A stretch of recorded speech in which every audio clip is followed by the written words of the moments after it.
On va parler maintenant, bye bye. on va revenir en Italie. Une interview dans Oggi, l'interview donc de la fille de Marconi, qui est plus toute jeune, madame. Et de ton côté, Marconi, il est mort en 37. Voilà, elle avait 7 ans. Elle avait 7 ans quand il est mort. Donc fatalement, à un moment donné... 94 ans. Alors, c'est une interview assez grand public. Ce qui a rendu l'interview intéressante, c'est qu'à un moment, le journaliste a la bonne idée de lui parler du RS-33. Oui. Donc, eh bien, cette dame d'un certain âge va indiquer que son papa était bien à la tête du RS-33 et qu'en plus, sous ses ordres, dans ce RS-33, eh bien, il n'avait ni plus ni moins comme collaborateur qu'Enrico Fermi. Enrico Fermi, le fameux homme du paradoxe de Fermi. Alors, ce qui est amusant, bon, déjà, c'est un grand pote de... Enfin, je veux dire, c'est pas n'importe qui, Fermi, quand même. Hein. C'est pas n'importe qui. C'est... alors, on dit que... voilà, c'est un des constructeurs de la bombe nucléaire, quand même. Hein, on va quand même se le dire. Hein, c'est un grand théoricien. Voilà, hein, on n'a pas fait un film sur lui, mais enfin, il aurait pu. Hein. Et puis, ce qui m'a fait rire, quand même, je vais vous raconter, on a Paolo Ghisardi, Heiser, grand ami de Pinotti. Pinotti, papa du crash de la soucoupe de Magenta de 1933. Je ne vais pas vous redire mon avis là-dessus, parce que vous le connaissez. Et qui a fait un article en disant, regardez, voilà, on a de nouveau la preuve que le RS-33 existe, et en plus, Fermi en était membre. Et puis, eh bien, moi j'ai dit que c'est ce bordel, pourquoi être membre d'une structure qui a récupéré une soucoupe, d'avoir travaillé sur cette soucoupe, pour après, à la fin des années 40, parler du paradoxe de Fermi, mais où sont-ils donc tous, alors que tu as travaillé sur une soucoupe volante, donc tu sais qu'ils sont là. Donc déjà, c'était pas très très net comme histoire. Enfin, j'étais pas le seul à le penser, puisque Béatrice Villarroel, notre astrophysicienne suédoise préférée, a posé la question à Ghisardi. Elle lui a dit, mais qu'en est-il du paradoxe de Fermi? Et là, Ghisardi, il m'a fait un moonwalk à la Michael Jackson, mais vraiment 2 mètres, pour dire oui, non, mais en fait, Fermi, on n'est pas sûr qu'il était dedans, puis on n'est pas sûr qu'il ait travaillé sur le RS-33. Enfin bon, il a commencé à pédaler dans la smoule. Et moi, j'ai envie de dire, les gars, arrêtez de faire des châteaux de sable dans la litière du chat. C'est pas propre, surtout quand il vient d'y pisser. Non, mais vraiment. Et vraiment, ça pue. Vraiment. Alors, ça pue, c'est pas propre. Le point commun qu'il y a, ça y est, je peux lâcher mon coup de gueule. Lâche. En fait, quel est le point commun qu'il y a entre Marconi et Fermi? Le point commun qui est évoqué par la fille de Marconi. Parle doucement, Shred. Gladys dort. Gladys. Gladys qui fait dodo. Donc, le point commun qu'il y a. Le lien, c'est que. En fait, Fermi et Marconi ont tous les deux été à l'Académie royale d'Italie. D'accord ? Yes. Qui, d'après Ghisardi, est l'Académie des sciences. C'est ce qu'il dit dans son tweet. Donc, déjà, Ghisardi, il est italien, je connais mieux les structures italiennes que lui. Déjà, le gars, c'est un mytho.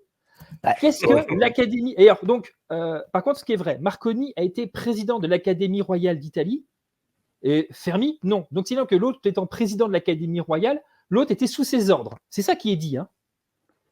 Ce qui est dit, c'est ça.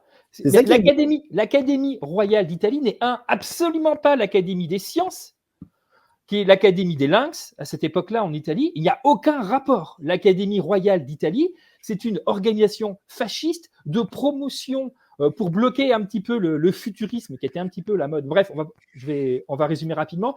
Une grosse académie fasciste pour mettre en gloire les théories fascistes.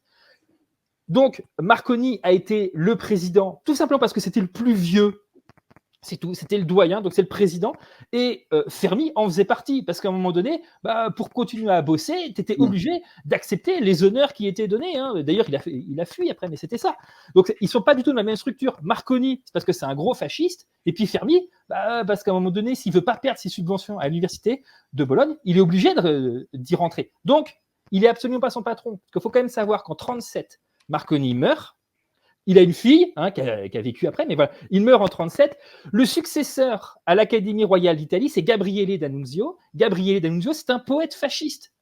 Ça voudrait dire, dans son raisonnement, que Gabriele D'Annunzio a été le patron de Fermi. Mais on est où, là ?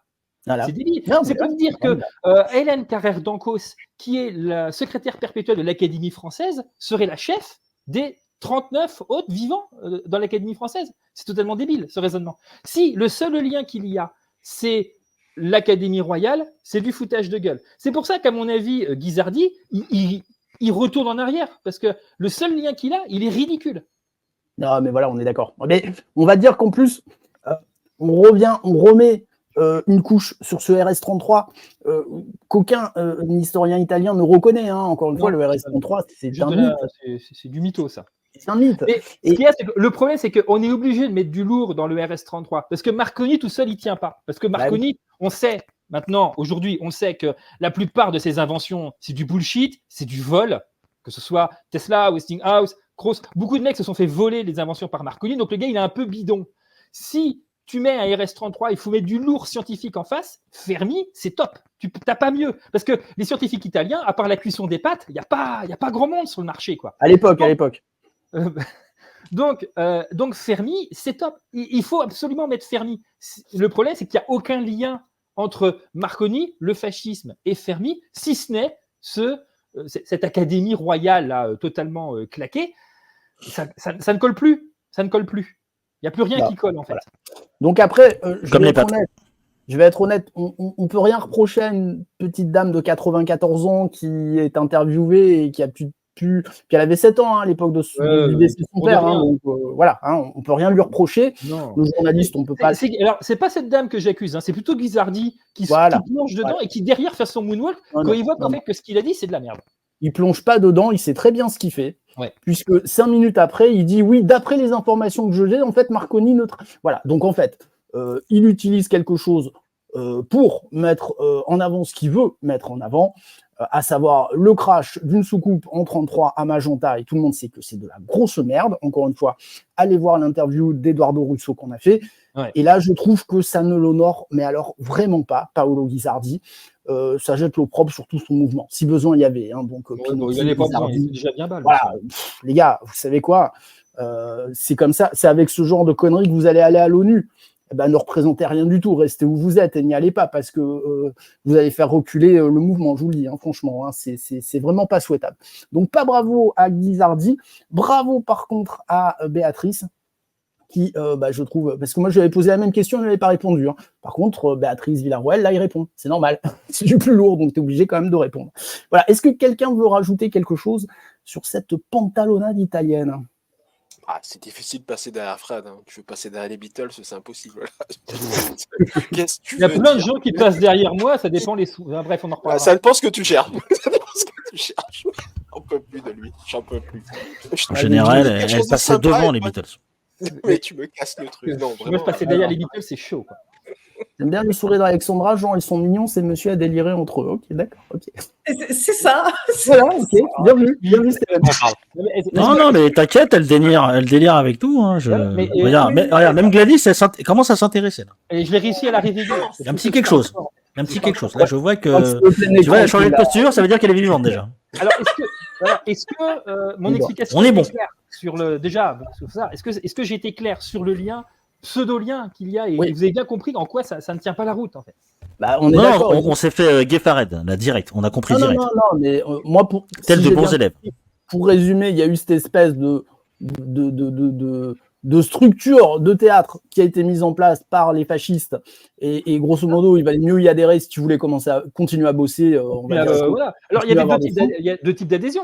Il y a les convaincus et puis il y a les opportunistes. Et Fermi, là-dessus, était opportuniste. Il s'est dit que c'était le meilleur moyen. Mais regardez des photos de l'Académie royale d'Italie. On n'est absolument pas sur l'Académie des Lynx, l'Académie des sciences. On est vraiment sur il y a des architectes, il y a des diplomates. Enfin, qui véhicule la grandeur entre guillemets fasciste italienne. Les gars, ils sont fringués avec des bicornes et tout. Enfin, c'est par rapport à l'esprit italien qu'il y a, qui est quand même un esprit très contradictoire, et puis que l'Académie des sciences, ça, c'est des gens qui sont quand même très rebelles. On prend le futurisme et tout. C'est pas des mecs qui sont dans un moule. C'est ridicule. Cette académie est fantoche et ridicule.